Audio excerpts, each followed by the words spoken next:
didn't have many other options there, though. God, I wouldn't really look too deeply into it. Focus and Thomas, on the other hand, though, they're looking to definitely have a much better placement, just barely sliding into 25th in the last lobby. Chino, Pablo also working their way up. These little bits of elevation. Now they'll have the chance to look back, and they're going to need more search. They'd also like to have a conversion, a couple of eliminations, because their material count, too, a little bit lower than they would like it to be at this point. Chaos now unfolding. Malapuka's gone down. You can see how many players are struggling to get damage. Vico left alone. He has the experience in these stacked lobbies. He knows how to play them. But despite that, you can still see the difficulty. And he's going to continue to overdrive his way in. We'll see what Scroll is up to in the meantime. Looking incredibly healthy. Consistency is the name of this team. If they've got gold pistols in their clutches, that is just a daunting sight for the rest of the lobby, because you know Sky and Scroll are always going to be in a prime position, not even just for the zones, but to also take advantage of teams that are struggling to just try and break into the edge of zone. Vico, unfortunately, looking to be one of their next victims if he's not careful. 103 below on the surge threshold. He's gonna have to get active. He's got to do it right now. Doesn't take the shot at Nebs. Was just trying to get into the zone, trying to make sure, but he's having to use all of his heals, all of his shield, just to try and leave himself in a somewhat healthy position. Fortunately, Surge will turn off for him. The lobby has thinned itself out down to that 40 player count, but looking back in at Sky and Scroll's successes, and they are just picking up everything that they could possibly desire. Great refreshes along the way. In the clouds, though, check it out. Giannis cheated. Looking strong. Issue is, this is one of the initial moving zones. We saw how chaotic it got in the last match. How many teams wanted a piece of height. As Moneymaker gets dropped down. In terms of materials, Pizza's loot. They're looking quite healthy for the meantime, but we'll see how long they can last. This is cheating Giannis's backyard, though, Takada. We got this south pulling zone over by New Sanctuary, and done a great job trying to apply some pressure. These lower layers, Panzer just working his way through, but too many teams just stuck underneath with him. Pablo, Chino, they're gonna be able to take Panzer out. Really steal that body loot, too. Doesn't even really seem like Pablo and Chino, they don't want to stick around for that much longer, though. They've got to make it into zone, and they do. But they know there's still a lot of ground to try and cover here. Frontside position gonna help them out. But anytime you drop one of those Glowberry Mist Grenades, you are bound to draw the attention of high ground. So this is really up to Cheatin' and Giannis now to continue applying steady pressure to try and prevent some of these teams from challenging them. Thomas, Focus also lurking their way through, just waiting for a pre-edit setup. Sky has gone down, though. Scroll is left alone. We know what both of these players are capable of playing as solos, so Scroll, with already 4 eliminations, is going to be hungry for more. Pablo as well, showing that he has that IGL fragging capability with already 5 eliminations, but Yan is cheating. They are still holding strong up top. Doing a great job, that is, until Focus and Thomas decide to play spoiler alert. Drive by from overhead off the Flurry Mist and overdrive grenades, and Cheat and Giannis, they'll be forced to drop. Thomas and Focus, though, they're gonna need a refresh. They don't have a whole lot of materials, but the damage has been done. They got exactly what they were after. The eagle-eye view, Chino and Pablo underneath, though, ultimate low, still managing to stick towards this front side of zone. They found a couple of eliminations along the way. 8 in total is just wicked scenes right now, and they're not the only ones getting active. Holly and Lucia also have 9. Yeah, Elim Central right now. Chino getting cracked, though. He's got to be careful. Howley gonna pop some minis. Thomas HD looking like this might be his season, but Howley goes down. Lusha forced to go into the storm, and now with just a sliver of HP, Focus is gonna drop down and start getting a bit of action.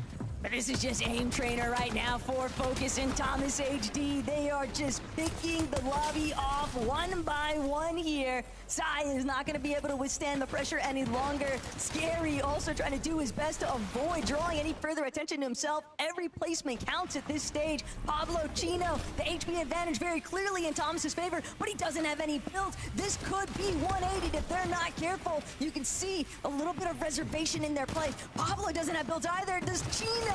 We are looking at seeing who can just find the first shot here. And it's going to be Focus striking down Pablo Wingu. Thomas HD with the finish. A 2-for-0 exchange here, and that is everything for Thomas and Focus to bring this second game home. Is this going to be the season? Is this the time? We've been waiting for it for so long. Can Thomas HD finally win a major? Frank 11 Mini, what are we thinking? It is game 2. We don't want to get ahead of ourselves, but at the same time, how good is it to see Thomas and Focus get a victory royale, Levin? Oh, it's amazing. It is amazing. And that right there, Mini, is a textbook game for them. I think when you look at how things shaped up in the game and in the lobby, as far as the zone was concerned, it was set up for them to do what they've been doing quite a bit. It's a layup, it's easy, it's straightforward. It's something they've done many times before. They were able to play in the storm quite a bit early on. They rotated in towards the boulevard area when the time was right. And again, you're able to just spend a lot of that mid game avoiding all of the troubles that the rest of the lobby has to experience, and it puts them in that end game in a situation where then it's just about delivering, right? When you give Focus and Thomas HD gold pumps and all the loot in the world, what are they going to do? They're going to win your games. Yeah, they did. I mean, it's one of those. They had height. They had a really good position on height as well. And I think that what you just mentioned right there was really key for that, because they had the resource, they had those materials. They still had 3 pizzas on Thomas, I think it was, when he went up on height. And I think it kind of like alleviates a lot of the problems that they've been having. A lot of their problems have been a little bit of maybe slight just solo plays and having to clutch up, and maybe a little bit of disconnection between them. But when you're playing height, it's very easy to stay together as a duo and just focus on the same goal, and you're always looking down, aren't you, when you're on height? So it's very, very a lot more simple, I suppose you could say, to retain that duo chemistry that they have been lacking this season. But this game is really, really nice for them. They took height again at a really good time, as I mentioned right there. They still had a good amount of resources in terms of heals, and even the way that they closed out the game as well. A lot of teams would have been a little bit more nervous, maybe stayed up on height, maybe not gone down. But I really like the confidence from, I think it was Focus initially, just to drop down, take down one of the players down on low ground, because of course they didn't have anything to sustain themselves up on height right here. So really nice plays, and shows the confidence that this team have. It's just about whether they can continue that throughout the rest of the games. Yeah, absolutely. This is a team who, again, their fans are going to be happy. Thomas, I think, is very excited about the prospect of this being finally the one, you know, the FNCS he's able to deliver on. And again, if they can keep playing like that, there's no reason why it won't be. Consistency means qualification for the Major One Summit in Düsseldorf. We'll be talking about who's been putting up the big performances after the break.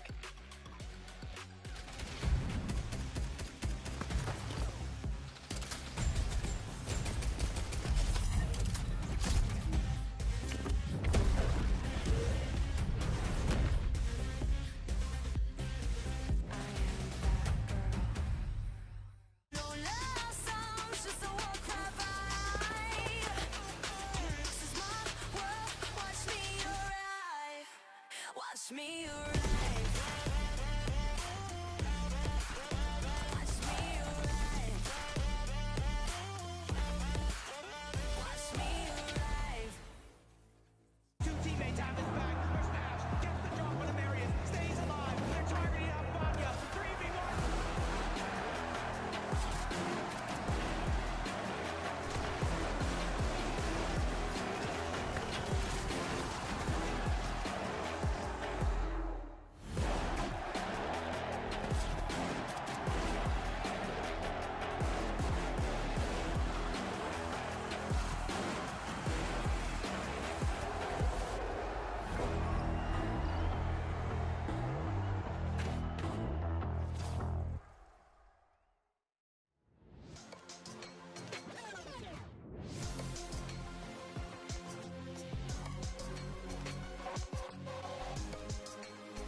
think that Thomas and Focus have been seeing what the community has been saying about them, and they're like, no more second places. We're going to take the second victory royale of the FNCS Europe Major 1 finals, and we're going to keep going. The only way is literally up from here, because they did look magnificent on the high ground, but it's fantastically contested so far, as it always is when the best duos are competing against each other. And one of the duos that we're going to be talking a lot about this weekend is obviously Sky and Scroll. And Sky, he's always got his teammate Scroll to rely.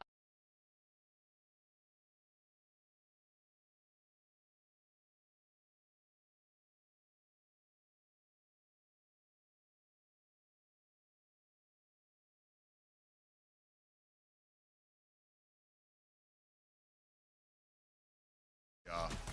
But in this game, you know, when they did show us these moments, I remember the casters got very excited about that elimination right there, right? Because it was just a great showcase of what happens when both of these guys, you know, sort of come knocking at your door at the same time. Sky goes down and Scroll's able to sort of get a couple more points out of the game, and ultimately, you know, you can't really ask for anything more, Minnie. Yeah, this is smart as well. They were playing in the Storm, I think it was maybe slightly before this, with their pizzas, just to try and ride out a few of those placement points. They actually spent so long in the Storm, and I think ultimately that's where Sky went down. Good effort from Scroll, though, to try and stay alive in that game. Nicely done from them. Just keep them in that top 2 position. They're looking really, really good right there. Not quite as good of a game, of course, as we saw from them have in their very first game. It was an amazing Scroll clutch, but they have it in them. A little bit of a blip right there. What was that? A 10th place with 4 limbs, so not quite their ideal endgame. I think they just couldn't pick up a lot of those refreshes in those endgames. You saw it right there. They picking up eliminations, but they were so high up, and there was no chance they could get those materials. So maybe that's why they went and played the Storm there, but they're still in a really nice position. And it's a great position for Shark and Teeny, given that we didn't see much of them in the end game. I guess Shark clutching so far in game number 1 has set them ahead of a lot of their competitors, Mini Minor.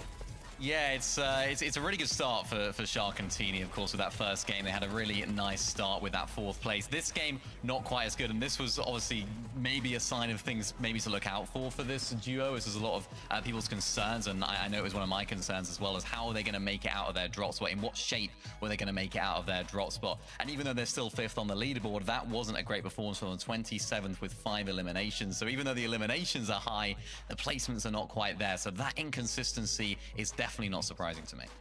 But we're seeing consistency, guys, from Pablo and Chino. They've gone up a whopping 8 places to pole position after that performance. 2 endgames now back to back, where we've both seen them putting up the numbers, even more numbers in that game, Levin.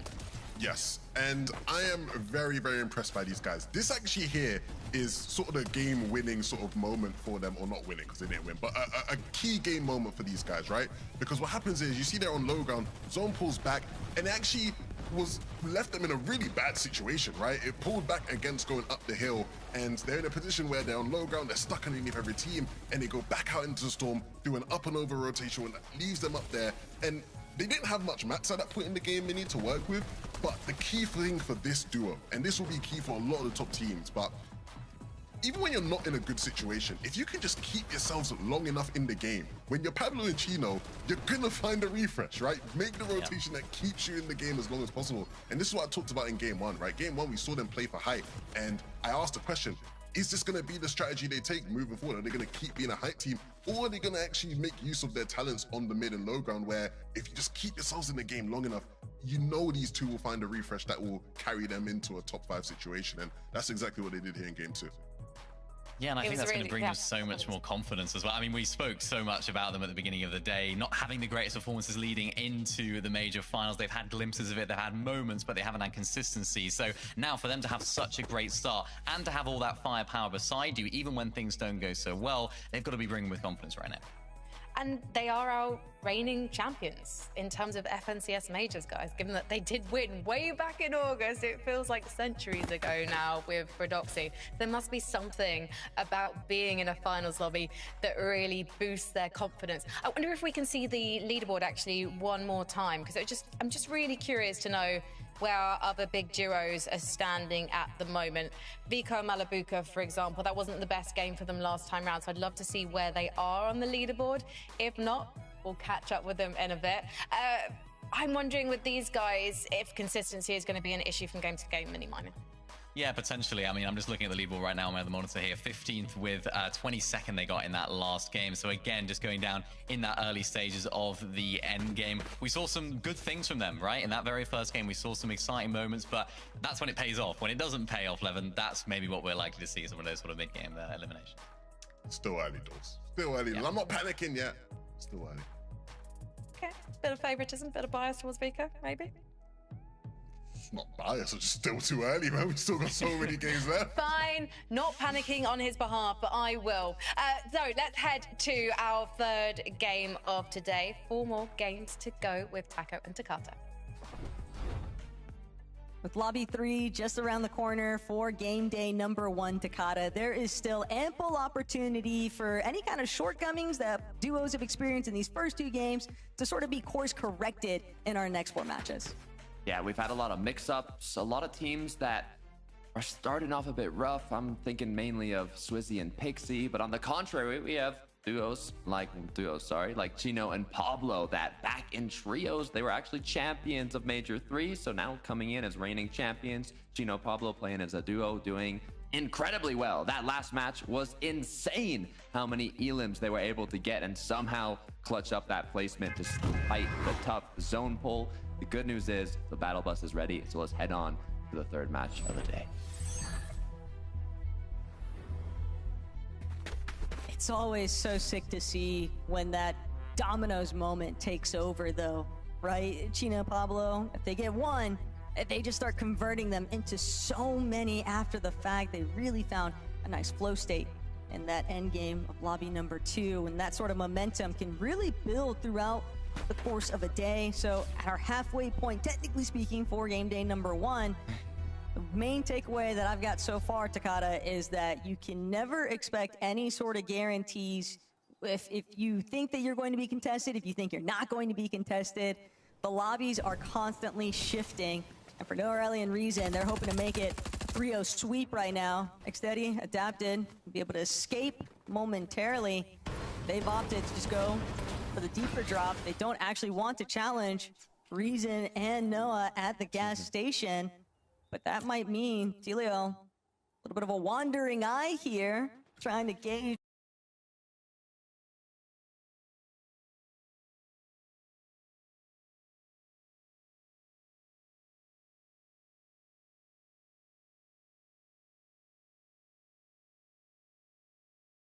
They've been the ones dominating Wonky. It hasn't been clean sweeps of Sharktini eliminating both Uddy and Fishy. It's been more either they do a lot of tags or maybe they elim one of them and then they end up rotating out, and Darm Beamish just kind of get a little free prize on the side.